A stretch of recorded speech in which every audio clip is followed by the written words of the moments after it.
Good morning, good evening, and good afternoon, lovely people, depending on where you're watching us from in this beautiful world of ours. And today, I am really excited to have Matt here with me. I'm going to get you to introduce yourself in a minute. The reason why this is such a beautiful thing for me to have you here today, Matt, is not only was I guess, on your podcast, The Life Shift, recently, and we'll talk about that in a minute. But also, we just talked about that very briefly in our pre-chat off camera. It is so touching for me to have you on because um, you are the adult version of where my sons might tell their story one day. And I don't want to take too much away. I'm just going to get you to introduce yourself to our audience, please. Welcome, Matt. Well, thank you for having me and thank you for being a part of my podcast. It's always Mm, interesting to be on the other side. So I'm Matt yeah. Gilhooly. I guess I identify in the world now as a podcaster. I have a real job, but podcasting is really what fills my cup. Yeah. And I started the podcast in 2022, and now I've talked to over 200 people about these pivotal moments in their lives that have Yeah. changed everything. And it really just comes from my own messy, bumpy, Mm, horrible, sometimes good experience. yeah. I had to call our episode here, Unsilence with Matt Gilhooly on the life shift because you had a couple of them, but your hmm podcast is called The Life Shift, and we definitely get to talk about that. But before we go there, I'd really like to take you back to that bumpy ride. And if you don't mind sharing, you have quite a few life shifts in your moment that got you to where you are and who you are today. And the first one that we're going to talk about in a minute touches me so deeply. People will understand in a minute why. I'm going to get you to tell your story. Yeah, for sure. Before I do, it's funny because when I started the life shift, I was like, people only have one main life shift. And it's like, if we're Mm, lucky, we have a lot of them. Some of them are going to be yeah. bad, but if we can learn from Mm, them, we can move through and become a different human or a full human. So my story, I guess it starts a little bit before that life shift. My parents got mhm, divorced when I was maybe 5 or 6. I don't quite remember. So my parents lived apart. I lived with my mom pretty much full time. My father lived in Georgia and I lived with my mom in Massachusetts in the States. So those are like thousands miles apart. So I wasn't going yeah. to see my dad very often. And when I was 8, I was going to go visit my dad for the summer. And so I went to visit my dad for the summer for a bunch of weeks. It was going to be a long period of time. And my Mhm, mom was going to do her adult thing. She was going to go enjoy life without a kid around. She was yeah. 32. And so she was going on a motorcycle trip with her boyfriend and some other friends. And one day I got picked up from daycare, not daycare, but summer camp Mhm, and brought to my dad's office, and he had to sit me down and he told me that my mom had been killed in a motorcycle accident. And at that moment in time, like I don't remember it vividly, but I do remember everything kind of stopping and me realizing that everything about my life was changed in just a second because the person I lived with was no longer alive. Like the school I went to, all the people, I was going to have to move to a new state and everything was going to change in that moment. And it was late 80s and early 90s. So I couldn't tell anyone how I was feeling, or I didn't feel yeah. like I was allowed. I think I felt that I had to just show everyone I was going to be okay Mm, and that I was going to be happy and mm. perfect so other people wouldn't leave. And it just became a big snowball of a mess without knowing how to grieve for like decades. Can I just say, Matt, like, first of all, my heart goes out to you to have to live through something like that at the age of 8. And what blows me away even more so is the fact that what you just said, that you had this realization at the age of 8 that your life's gonna change in a split second, and everything that was your norm before was about to change. That is mind blowing to me that you had this realization in that very Yeah. moment at such a young age. Yeah, because one, I mean, I guess you don't really know what death is, I guess, if you've Mhm. never experienced it. And at that age, you don't really truly understand the finality of it, but you know that you're not going to see her again. And then I also Mm. realized that, like, I don't have a home anymore Yeah. because where I lived with her was just with her. And so Yeah. I wasn't going to be able to live there anymore. So everything was going to be like, not only was that part of my life shaken up of the loss of the person that took care of me most of the time, but it was also like all the things that I ever found comfort in around me in Mm. my safe space was also now going to have to change. And so I think that's maybe why it shook things up more so than maybe had my parents been together and then she passed Yeah. away and I was still in Yeah. my house. And I think that would have been a different experience. I don't know, but I think it was just so Absolutely. drastic that everything was going to be different. I have to say, I can't even imagine what that would have felt like for you because I was, first of all, I was a very, very different age to you. I was 20 when I lost my dad, and I'm not attempting to compare anything here, but what really hit home for me was the fact that my son was 8. He was the same age like you when he lost his dad. And exactly like you said, they still had the home, they had me, they had their safety bubble, they had their friends at school, they had everything else that was their safety net, their norm as a go-to. So for you to have all of that ripped away with your person, your mom at that age, I have no words. I have Yeah.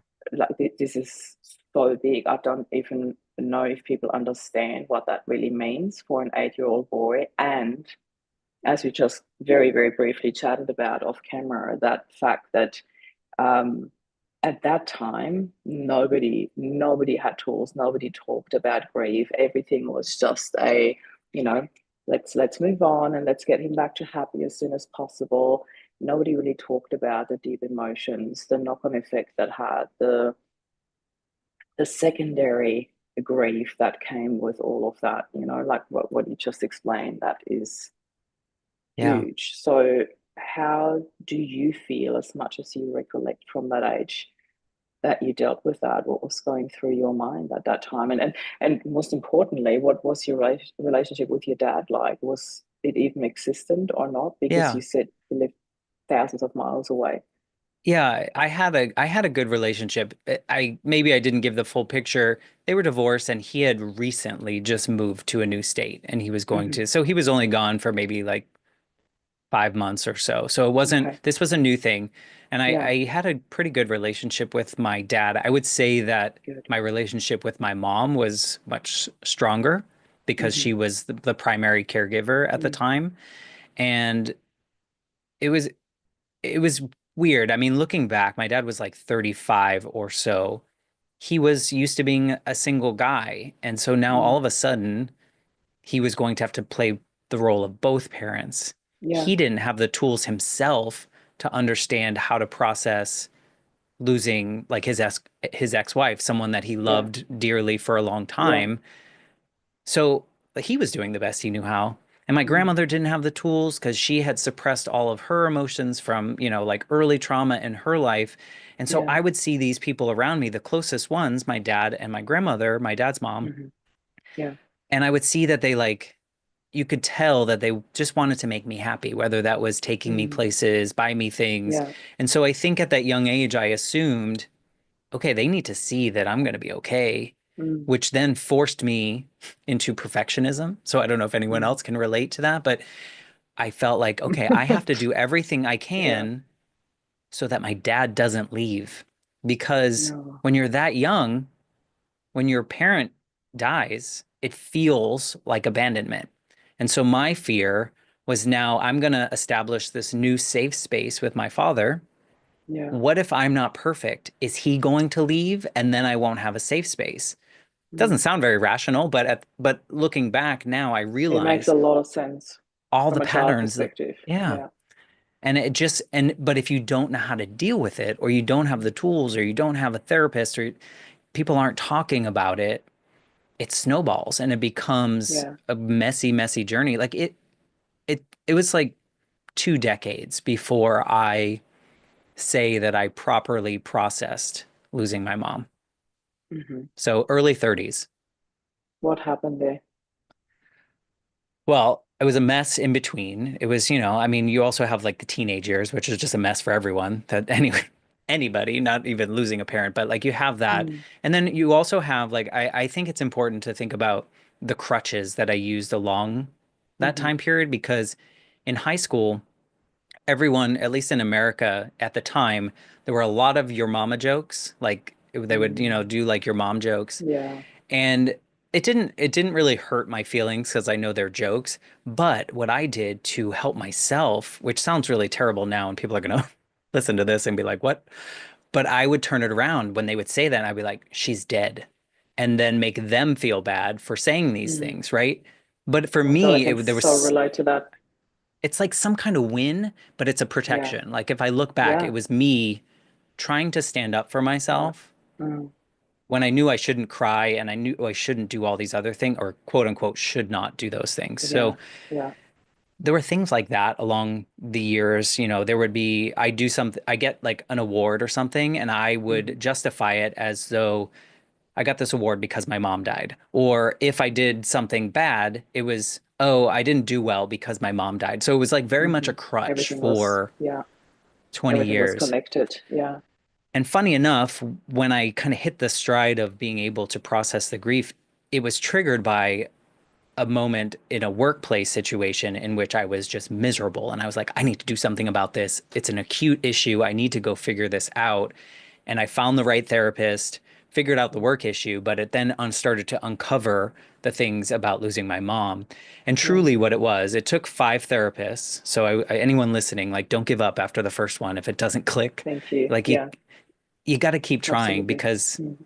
the first one might not work, and that's okay. You got to find someone Yeah, that you feel comfortable with. So I found this woman, and really the line that she said, you realize that every decision that you've made since your mom died was with that scared 8-year-old mindset that someone was going to leave if you didn't do it right, if you didn't take the safe route. And it was one of those moments in which, like the clouds part, the yeah, curtains part, like it was one of those things where you're like, this is so easy and simple. Why didn't I think of this sooner? But yeah. also, it started to clear the way so I could start to process it and Wow. kind of realize and forgive myself and forgive the people around me because we all were doing the best we knew how to do with the Mm. tools that we had. That's very, very grown up of you to say that now, but in the moment, there is no grown up mindset. There is hurt and there's response to that, but understanding that Yeah. takes a lot. And as you said, it took you 2 decades to get to that Yeah. point, which is But even incredible. at even at 30, there's a grief that comes with not being able to grieve properly. So Mm, like what I found was this, it was compounding grief of I was sad because of all the things I missed out on because I didn't know how to grieve when I was younger. Like yeah, all the things I could have done had I yeah. had the tools at 8, 9, 10, Mm, figured that out and then lived a fuller life. So there was like this weird second set of grief of the yeah. things that I didn't get to experience just because I was stuck, Yeah. which is And even terrible. even that term that you just used, the compounded grief, was not even known or talked about back then. For you it was 89, I think you said. For me it was 92 when my dad passed. In that time, nobody even understood that or even had words for that. The term compounded grief did not exist at that time. So Yeah. and yet it is so so important to understand that when it comes to responses, reactions in your life, and untangling that, opening that up to even heal it. Like Yeah. without understanding it, it's impossible. So um One thing to yeah. add to that too about the time period, and Mm, I hope people don't do this as much anymore, and you probably heard people say this, but like one of the worst things that people said that made no sense to me, even at 8 years old, was she's in a better place, or she completed her job on Earth, and I was mm, like, I'm 8, like none of that mm, makes sense, and I know they were saying it out of love and trying to make me feel mm. better, but like just don't say it, people. It's not helpful. Yeah, not at all. And I'm very big on grief language. And that is one of the major examples I always use when I talk about grief language, to not ever say that to people, because that sentence in particular, for me, this is my take on it. If I, the grieving person, come to that understanding that my dad is in a better place, my husband is in a better place. If that is my understanding, it is a gift to receive, to actually see it that way. But if somebody else says it to me, it's like a slap in the face. It is not helpful, ever, ever, ever. It is something that if anyone, then it's the grieving person, himself or herself, himself, sorry, or herself, to come to that understanding. And yeah, if you really see it that way, it can be a gift to discover that. But if you don't, it's simply just a slap in the face. It is just so wrong to say that to anyone, and it's simply not helpful, ever, ever. So I'm so grateful that you say that, because I want anyone listening to this to really understand that you Yeah. can't say things like that to people. I believe the number one thing that we really need to learn as a society is to simply be present, witness the grief, be there, hold space. You don't have to fix anything. There's nothing to be fixed. You know, Yeah. there You is can't fix it. nothing to be fixed. Just be there, witness it, and yeah, hold space Listen. for people. That's the one thing that I want people to learn and to Yeah. understand, that it's the only thing you can do, to just be Yeah. there. Yeah. Mm, I learned so much though. Like I learned what not to do. I learned mm, how, if I was ever to face this again, I learned how maybe I needed to do it better. So yeah. if we find some kind of positive out of the 20 plus years of me really struggling, it was all the lessons that I learned of like how I could show up as a full human and feel all the things even in the most dire of straits. And like I Mm, had my dad's mom kind of took over the role of mother as far as the love mm. and the care. The And in my nurturing. 30s, shortly after that therapy, she got diagnosed with cancer, and it was really hard naturally, right? Because she was Yeah. like my best friend. She was like the new mom, like for Mm. longer than I had my birth mom, right? Wow. And but I knew that this cancer diagnosis, there was an end point to it. Hmm. And I knew how to face it. And I knew what I needed to do for myself, but I also knew how I needed to show up for her, Hmm. because it's as much of a grief process for her being pulled from the people that she loves as well, and then also going through the physical part of that. And so I think losing my mom and struggling for so long really prepared me to have maybe the most beautiful of endings with my grandmother. Mm. Like I did something that I recommend to everyone, and it's probably the hardest thing I've ever done. But Hmm. I shortly, like maybe 2 months before she died, I could tell we were turning a corner, and we were quiet time together, and I said, we're gonna have the conversation now. And I forced I'm having goosebumps all gently, over. yeah, Yeah. I gently forced it because she didn't really want to do it, but we Hmm. did it. We sat there for like an hour and a half, and we told each other everything that we ever meant to each other, that the things that we loved about each other, the things that bothered us, like we had some laughs, we had some cries. But when it was over, I knew that there was like nothing left unsaid. I think so Yeah. many of us wait till the funeral or, Yeah. something to The say the eulogy. things. Yeah. And I was like, I'm not doing that. Like, I Mm. didn't get to do that with my mom. Like, it was Yeah. we were normal one day and then she died suddenly in an accident. And Hmm. so I Yeah. couldn't say anything. So this time Mm. I was like, I'm saying everything. And it That was is so honestly beautiful. the best thing for both of us. I think it gave Yeah. us the closure that we needed. Yeah. Even though she died a couple months later, it was like, I still don't have anything left Yeah. unsaid. And I spent the last couple days of her life by her bedside, didn't leave her side because I knew that she was rushing to the hospital when I was about to be born. So why can't I be there Mm. when she's taking her last Oh. breath? Like I think it, Oh God. but I say all that and it sounds nice when I say it, but I know for a fact I know for a fact I wouldn't have done it had I not Yeah. experienced loss as a kid in that way and Mm. failed for so long to figure it out. So Yeah. it's like a blessing in disguise that I was able to have that. That is. absolutely incredible, and it honors you to say that so honestly, Matt, because the thing is, we talked about that straight after recording my podcast with you, and this is what drew me to your story, and this one, I'm like, I need to have you on my podcast. I want you to share this because I love that our stories have a lot of parallels, yet it happened the other way around. You know, my dad passed from cancer, so there was this lead up, but I wasn't aware. I was not aware, or I didn't want to know that he was dying. And I remember having this very brief conversation in the car. I still vividly remember exactly where we were and what I said to him. And I asked him straight out, I said, Dad, do you think you're going to make it? Because the cancer had come back and it was really aggressive. We didn't know that at the time, but I'm sure that he did. So Mm. I asked him, do you think you're going to make it? And his answer was, well, I made it the first time, didn't I? I still hear it. Well, I've made it the first time, didn't I? It was his way of not wanting to lie to me. It was his way of not saying, I don't think I'm going to make it, Marie, Yeah.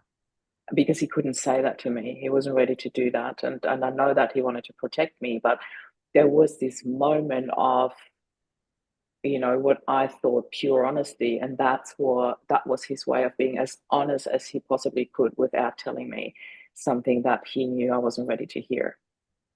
And losing my dad at an early age, not as early as you, but at 20, gave me the same gift that you had, what you just described with your grandmother. I lived my life with saying everything I had to say. It gave me this Yeah. really beautiful, very present relationship with my husband, but he died suddenly. But because of what I learned, what you learned with your mom's passing, that you used having this open conversation with your grandmother, I did that, having this open relationship and talking about everything very openly with my Yeah. husband. For all these years, we were married until his very sudden death. And I love this message that yes, there is deep tragedy, yes, there is loss, and there's hurt, and there's abandonment, and all these emotions that we have no words for in that moment.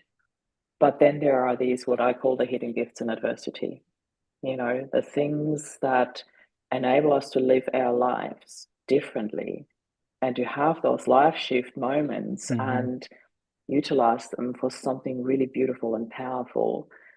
So I know there's a little bit more to your story, and we've got a few minutes left, and I really want to get to that point because I think that is really, really important. Something that without the whole context, people might go like, "What on earth?" Like why is that so intense for you? But I'll let you tell that part of your story before we get to your podcast as well. Yeah, There's one sure. more step.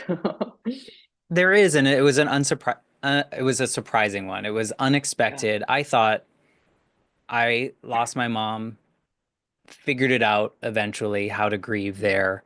Figured it out so well that when my grandmother got sick, I was able to do all the quote unquote right things for me Mm, and what my grief process needed and looked like. So I was like, yeah, I got this. And I got a dog when I was 29. I'm 44 now. A year ago, in 2 days, will be when we lost my dog, Mikey. And pet loss threw me for a loop. I thought I know how to do this. Like I lost two mothers in my life, like two mm, people that loved me with all their heart. And I was like, I got this. And I didn't. And it was really hard at first to reconcile that, to figure out like, mm, why is this almost harder than losing a mm, person? And so I think it's because one, we don't talk about it very much. A lot of mm. people are very dismissive about, oh, it's just a pet, it's just a Yeah. dog, it's just a cat, it's whatever. And I was that person before it happened Mhm, to me. And I called people, I was like, I'm sorry, I didn't mean to be that. I didn't understand. But it was like losing a shadow. And yeah. what I've learned through this is there's no timetable. Every loss that I've experienced has been on a different timetable for sure. And it's Mhm, all felt different. mhm, But moving through this last year, I've had to be really gracious to myself when I wasn't okay, when things were messy, when I would, because when you live in the same house and like you hear the things that aren't there anymore and like the yeah. shadows and things like that, I had to be okay with it. Like I had to be like, Matt, you're sad and that's okay. mm, And I think as a guy growing up, I felt like I was only allowed to be happy and angry, right? Like those were the only two things I was allowed. yeah, And now I'm allowed to have it all. And I think that's mm, really important. And I think that more people need to talk about pet loss. I don't know that it's as big of a life shift as mm, maybe losing my mom and my grandmother, but it certainly has made me a little nuts for the last year. And I mm. think it's important to talk about because lots of people go through it and we do it in like hiding because we're like, Yeah, oh, it's just a pet, right? Because everyone has trained us that that's what yeah. it is. So it I has think been, thank what, you for letting me share that, but I think of it's so course, important to talk about.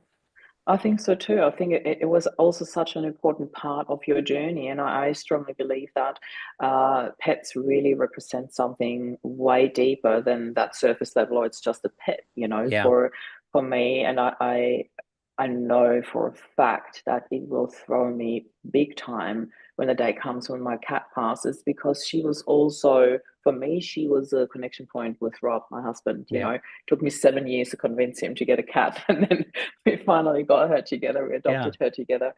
And yeah, for me, there is a lot of connection to Rob still, with his cat. So that will throw Yeah. me very, very differently to other pets that I have lost. For me, there's always the question, what does the pet represent for you? And dogs in particular, they're like unconditional love, Yeah. We had the and same that birthday. companionship. Oh, We really? we had the Oh my same birthday God. and he knew Oh me my like God. I got him before I had found that therapist that helped me. So Hmm. Yeah, he's known me through different versions and he was part of that. I think he was yeah, part of that journey. So this similar to your cat and that connection, like mm, he was the connection to the old me, right? yeah. And then he saw me through to the next part. So Yeah. I don't know. And he was It's also that witness to your shift, that is phenomenal. And yeah. I'm going to take that as our bridge to the life shift. Can you tell us, how did you come up with that idea to start a podcast, to host this amazing, beautiful podcast that you have? Well, it's all happenstance because in Mm, 2020, when the world was shut down, I got really bored. And so I got a second graduate degree. hmm. And this time, because my first graduate degree I got when I was in my early 20s. And so I was Yeah. doing everything to please my father, even though he didn't What are tell the me to do degrees that. that you got? I got my undergrad in business and then I got my MBA when I was 23. And Hmm. then this time I went and got a master's in mass communication. And so Hmm. this time I was going to take the classes that scared me because it didn't Awesome. matter. Like I didn't have to be perfect Yeah. for everyone. I ended up with a Yeah. 4.0, but I took a podcasting class because that one scared me because I was like, nobody Hmm. wants to listen to me. Like, what am I going to talk about? Am I just going to talk about my dead mom all the time? And Mm. so I I chose I chose a topic that I knew I was curious about growing up because I wasn't able to grieve my mom properly. I always wondered, Yeah. do other people have these line in the sand moments and from Hmm. 1 second to the next second there's like a before and after. Like there's a clear Yeah, before and after in their lives. Turns absolutely. out people have lots of them and it's really Hmm. been a blessing. So I've recorded like over 207 I think interviews now and they Amazing. just keep coming in and what I've found is that there are so many more similarities between all of us strangers across the world. Even though our experiences are wildly different, we have Hmm. very similar emotions. We think about Yeah, things in very similar ways. So it's really brought this nice level of like humanity to my world and healing yeah, to my world. And so I'm just so blessed to be on this happenstance journey that I call the Life yeah, Shift podcast because never would this have happened had I yeah. not randomly taken a class. And I love what you just said. It has brought so much healing to you, and there are so many more people than we think or know that have this line in the sand moment. I often say there is a life before and after Rob for me, and I didn't feel it as intent. Well, maybe it just faded over the years because I can't even, it doesn't even feel right when I say it didn't feel as intense when I lost my dad, because I'm absolutely certain there was also that life before and after my dad. Yet it really faded for me, and maybe also in particular then when I grew up and then I had to I go through that, not just for myself, but also for my boys. All of a sudden, there were three people to carry through that moment, and not just Mhm. myself. When my dad passed away, I could just, disappear for days and weeks if I wanted to, which I didn't have that luxury, I want to call it. And maybe that was also a saving grace Oh yeah, to for sort of, sure. be present in that moment. So I really try and tend to look at the positive of all of that. And You're a back good to person. your, oh, thank you. Thank you. I try. I really Yeah. try. I want to bring this back to your podcast though, Matt. Yeah. How can people find your podcast, if they just want to listen to it and go like, wow, I want to hear a few of the stories that Matt brings out on his podcast? Or maybe you can sit there and go like, oh, do I have a life shift story to tell? I would love to speak on your podcast. I know you're booked way in advance, but how can people That's a good connect thing, with right? you? It is a good thing. Yeah. Yeah, yeah. The easiest place is probably the lifeshiftpodcast.com. It's Hmm. probably going to bring you to all the places. It'll bring you to my social media. It'll bring you to a forum if you think that you Yep. want to share your story. I think that's Hmm. the best place. There are so many wildly different stories on the Hmm. life shift. Like there's something for everyone. And I think really important for me to say is every time I have one of these episodes, I think about the 8-year-old version of me. And I think about how I felt like I was the only one that had a dead mom. Like no one would Hmm. understand. There was no hope for Yeah. me. And I think about him and I'm like, what if he could hear me tell my story now? And see that I was okay and see that I was kind of moving through the world as a full human, would I have changed things then? Would I have felt more hope or inspiration? So, really, these episodes, I want the right set of ears to find each story so that they feel less alone in their journey. So, if anyone's Yeah. interested in finding their story through someone else's voice, definitely the Mm. lifeshiftpodcast.com is probably the best place to go.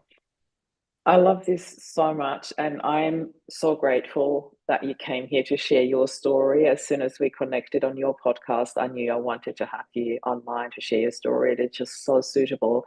And what really stuck with me is the healing part, sharing, like storytelling is so healing.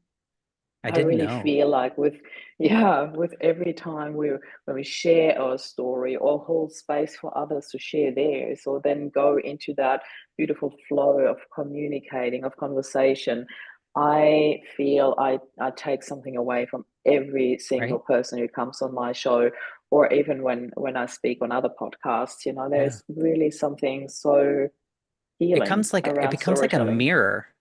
I don't Yeah. know if you've noticed that. Like you start to see your story in other people, Mm. even if like they Yeah. didn't have a very similar experience. You're like, Yeah. oh, I feel I validated. certainly saw a lot of parallels in terms of emotions and how we dealt with it in our stories. But for me, I have to say the most touching part for me was sitting here with your adult self and thinking of my Mm. 8-year-old son and my 8 and 10-year-old, but having that age parallel as well, that really added to me.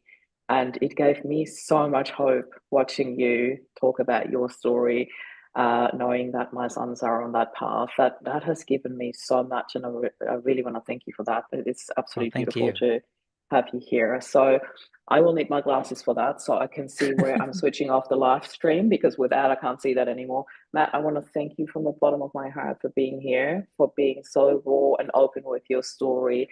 And anyone who wants to connect with Matt or listen to the podcast, please like, follow, subscribe, whatever you can. Go to thelifeshift.com. We'll be sharing that in the show notes as well. And yeah, Thank reach you. out Yeah, the if you have a story to share. lifeshiftpodcast.com. Oh, I'm so sorry. The liveshiftpodcast.com, but the There you link will go. be in the show notes. Thank you, For Matt. sure. You have a beautiful Thank you so day. much. This is Matt and Marie signing off. Bye for now. Bye-bye.